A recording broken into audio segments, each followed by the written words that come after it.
এই লেসনে আমরা শিখব কিভাবে আমরা কোনো ভিডিও কাজ শেষে সেটাকে এক্সপোর্ট করতে পারি, যাতে করে সেটা আমরা ফেসবুক, ইউটিউব বা ইমেল করে কোনো জায়গায় পাঠাতে।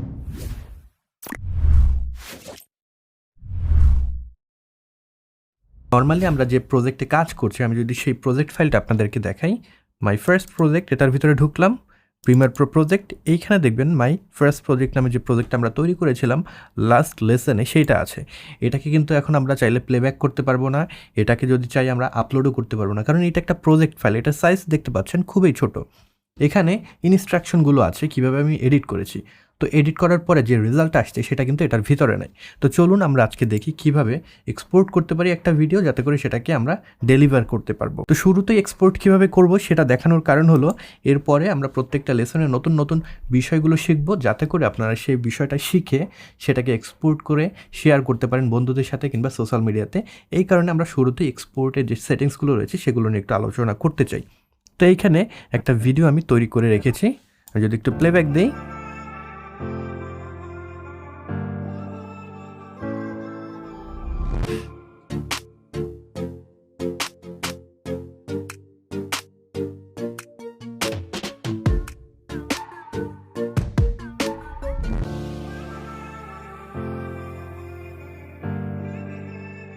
তো এইটুকু হলো আমাদের ভিডিও ফাইলটা। এইখানে আমরা এই পর্যন্ত এক্সপোর্ট করব, যাতে এটা আমরা সোশ্যাল মিডিয়াতে শেয়ার করতে পারি। এটা আলাদা একটা বিষয়, যেটা একটু পরেই আমরা শিখবো। তো এই পর্যন্ত এক্সপোর্ট করার জন্য আমার প্রথমে আসলে প্রিমিয়ার প্রোকে বলে দিতে হবে আমি কোন জায়গা থেকে কোন জায়গা পর্যন্ত এক্সপোর্ট করতে চাই। সেটার জন্য আমার একটা ইন পয়েন্ট এবং একটা আউট পয়েন্ট সেট করতে হবে। তো আমি একদম শুরুতে চলে যাব। আপনারা যদি এই প্লেয়ারটাকে ক্লিক অ্যান্ড ড্র্যাগ করে শুরুতে নিয়ে যান, চলে যেতে পারেন, অথবা যে কোনো জায়গায় থাকা অবস্থায় আমরা যদি কিবোর্ডে হোমে প্রেস করি, এটা একদম শুরুতে চলে যাবে। এখানে আমরা যদি চাই, এখানে রাইট বাটন ক্লিক করে মার্ক ইন নামে একটা অপশন আছে, এখানে ক্লিক করতে পারি, তাতে ইন একটা পয়েন্ট যোগ হবে। অথবা আমরা যদি কিবোর্ডে আইএ প্রেস করি, তাহলে একটা ইন পয়েন্ট যোগ হবে। এবং এখান থেকে আমরা যদি ভিডিওর একদম শেষের অংশে চলে যাই, এইখানে কিবোর্ডে যদি ও প্রেস করি, তাহলে একটা আউট পয়েন্ট সেট হবে। তো এখানে দেখতেই পাচ্ছেন গ্রে কালার দিয়ে বোঝা যাচ্ছে এই অংশটুকু আমরা সিলেক্ট করেছি। এবার এটাকে এক্সপোর্ট করতে চাই, আমরা কিবোর্ডে Ctrl+M যদি প্রেস করি, তাহলে এক্সপোর্টের যে আমাদের অপশন সেটা চলে আসবে। অথবা আমরা যেটা করতে পারি, এরকম অবস্থায় থাকাকালে কিবোর্ডে Ctrl+M প্রেস না করে আমরা চলে যেতে পারি ফাইল, দেন আমরা চলে যেতে পারি এক্সপোর্ট, এবং এখান থেকে মিডিয়া নামে যে অপশন আছে এটার উপরে যদি ক্লিক করি, তাহলে কিন্তু সেম যে উইন্ডো সেটা চলে আসবে। অথবা আরেকটা ইজিয়েস্ট ওয়ে হলো, আপনারা এই জায়গায় থাকা অবস্থায় আপনাদের যে টাইমলাইন রয়েছে সেটা সিলেক্টেড থাকা অবস্থায় যদি এক্সপোর্ট নামে যে বাটন এখানে দেখতে পাচ্ছেন বা অপশন দেখতে পাচ্ছেন, এখানে যদি ক্লিক করেন, তাহলে কিন্তু সেম উইন্ডোটা ওপেন হবে। এখান থেকে আমরা এক্সপোর্ট করতে পারবো। তো আমরা দেখতেই পাচ্ছি এখানে এই অংশটুকু আমরা সিলেক্ট করেছি এক্সপোর্ট করার জন্য। এখন এই জায়গায় আমার বলে দিতে হবে আমি কি সম্পূর্ণ যে কাজ করেছি সেই সম্পূর্ণ জায়গায় আমি এক্সপোর্ট করতে চাই, আমি কি এখানে ইন এবং আউট পয়েন্ট যেটা সেট করেছি সেটাকে এক্সপোর্ট করতে চাই, নাকি ওয়ার্ক এরিয়া যেটা আছে সেটাকে এক্সপোর্ট করতে চাই। অথবা এখান থেকে আমি কাস্টমাইজ ওয়েতে এক্সপোর্ট কতটুকু করতে চাই এটা সিলেক্ট করতে পারবো। যেহেতু আমরা ইন পয়েন্ট এবং আউট পয়েন্ট সিলেক্ট করেছি, আমি source in and out select করে দিলাম, তাহলে এই অংশটুকুই শুধু এক্সপোর্ট হবে। এবার যদি বাম পাশে দেখি, এখানে অনেকগুলো অপশন রয়েছে। প্রথম হলো ফাইল নেম, আমরা কী নামে এক্সপোর্ট করতে চাই। তো এটার একটা নাম দিয়ে দেবো আমি দিয়ে দিলাম my first project. Then location থেকে আপনি কোন জায়গায় সেভ করতে চান সেটা আপনার দিয়ে দিতে হবে। আমরা এখানে ক্লিক করব, ফোল্ডার অপশনটা ওপেন হবে। আমরা আমাদের যে ফোল্ডার রয়েছে মাই ফার্স্ট প্রজেক্ট, এটার ভিতরে নতুন আর একটা ফোল্ডার তৈরি করব, যেটার নাম দেবো এক্সপোর্ট। এটার ভিতরে আমরা সব এক্সপোর্টেড ফাইলগুলো রাখবো, রাইট? তো এখানে আমরা এটার ভিতরে প্রবেশ করব, দেন সেভে যদি ক্লিক করি, তাহলে ওই ফোল্ডারে গিয়ে কিন্তু আমাদের ফাইনাল যে এক্সপোর্টটা সেটা গিয়ে সেভ হবে। তারপরে প্রিসেট আছে অনেকগুলো, এখান থেকে আপনি আপনার পছন্দ মতো যে কোনো একটা প্রিসেট দিতে পারেন। যদি 4K-তে এডিট করেন সেক্ষেত্রে হাই কোয়ালিটি 4K-টা সিলেক্ট করতে পারেন। যদি 1080p-তে এক্সপোর্ট করতে চান সেক্ষেত্রে 1080p আপনারা সিলেক্ট করতে পারেন। আমি এখান থেকে হাই কোয়ালিটি 4K যেটা সেটাকে সিলেক্ট করলাম। এখন এটাকে সিলেক্ট করার পরে অনেকগুলো অপশন আমরা এখানে পাবো। আমাদের যে ফরম্যাট রয়েছে এখান থেকে আমরা H.264 সিলেক্ট করব, কারণ আমরা যখন অনলাইনে কোনো কিছু ডেলিভার করছি, কিংবা আমরা যদি সহজে কোনো কিছু ডেলিভার করতে চাই, এই যে কোডেক রয়েছে সেটা বেস্ট কাজ করে। আপনারা H.265ও ব্যবহার করতে পারেন, তবে এটা কিন্তু আপনি যখন আবার ফার্দার এডিট করতে যাবেন, যদি নতুন কম্পিউটারগুলো না হয়, নতুন গ্রাফিক্স কার্ডগুলো না হয়, সেক্ষেত্রে কিন্তু প্রবলেম ফেস করতে হবে। তো আপাতত H.264 এটা ভালো একটা রেজাল্ট আপনাকে প্রোভাইড করবে, এটা সিলেক্ট করতে পারেন। এরপরে ভিডিওর আন্ডারে বেশ কিছু সেটিংস রয়েছে, বেসিক ভিডিও সেটিংস। এখান থেকে আপনারা ভিডিওর যে সেটিংসগুলো, এক্সপোর্টের যে সেটিংসগুলো, সেগুলোকে অল্টার করতে পারবেন। অনেকগুলো অপশন রয়েছে। আমরা যদি নিচের দিকে যাই, রেন্ডার অ্যাট ম্যাক্সিমাম ডেপথ, এটাকে সিলেক্ট করে দেব। Then use maximum render quality, এটাকে সিলেক্ট করে দেবো। তো এই দুইটাকে সিলেক্ট করলে রেন্ডার করতে একটু সময় বেশি লাগতে পারে, তবে যে রেজাল্টটা পাবেন সেটা কিন্তু একদম টপ নচ একটা কোয়ালিটির রেজাল্ট পাবেন। যদি আপনাদের হাই এন্ড কোনো কম্পিউটার না থেকে থাকে, যদি আপনাদের জিপিও না থেকে থাকে, সেক্ষেত্রে এগুলোকে আপনারা ডিসেবল করে দেন রেন্ডার করতে পারেন, তাতে একটু সময় আপনাদের বেঁচে যাবে। তো আমরা এই দুটাকে চেক করে দিলাম। এরপরে যদি আমরা নিচের দিকে চলে আসি, যদি আপনাদের জিপিইউ থাকে, হার্ডওয়্যার এনকোডিং, সেটাকে সিলেক্ট করে দেবেন। আর যদি আপনার সিপিইউ বেসড রেন্ডারিং করেন, অথবা আপনার কম্পিউটার যদি জিপিইউ না থেকে থাকে, সেক্ষেত্রে সফটওয়্যার এনকোডিং, সেটাকে সিলেক্ট করতে হবে। নিচের দিকে চলে আসলে আমরা আরেকটা ইম্পর্টেন্ট জিনিস পাবো, সেটা হলো বিট রেট। আপনি কত বিট রেটে এক্সপোর্ট করতে চান। নর্মালি 4K ভিডিও যদি আপনি এক্সপোর্ট করেন, সেক্ষেত্রে 40-এর মতো যদি বিট রেট আমরা রাখি, অনেক ভালো একটা রেজাল্ট পাবো যদি অনলাইন প্ল্যাটফর্মে আমরা ডেলিভার করি। সো আমি 4K-র জন্য 40 রেখে দিলাম।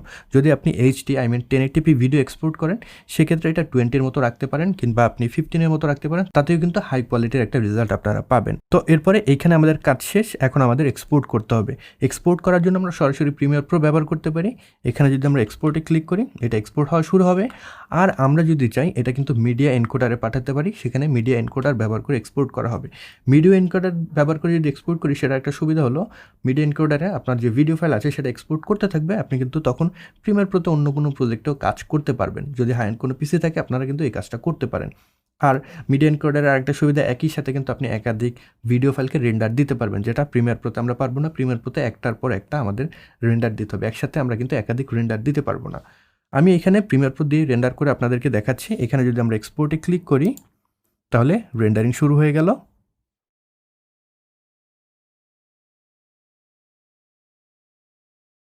দেখতে পাচ্ছেন আমাদের রেন্ডারিং কমপ্লিট হয়ে গিয়েছে। এখানে একটা নোটিফিকেশন চলে আসছে। এবার যদি আমাদের যে ফোল্ডার রয়েছে সেটার ভিতরে আমরা যাই এবং এক্সপোর্ট নামে যে ফোল্ডারটা আমরা তৈরি করেছিলাম সেটার ভিতরে প্রবেশ করি, তাহলে দেখতে পাবো আমাদের যে ভিডিও ফাইলটা আমরা এডিট করেছি সেটা কিন্তু এক্সপোর্ট হয়ে গিয়েছে।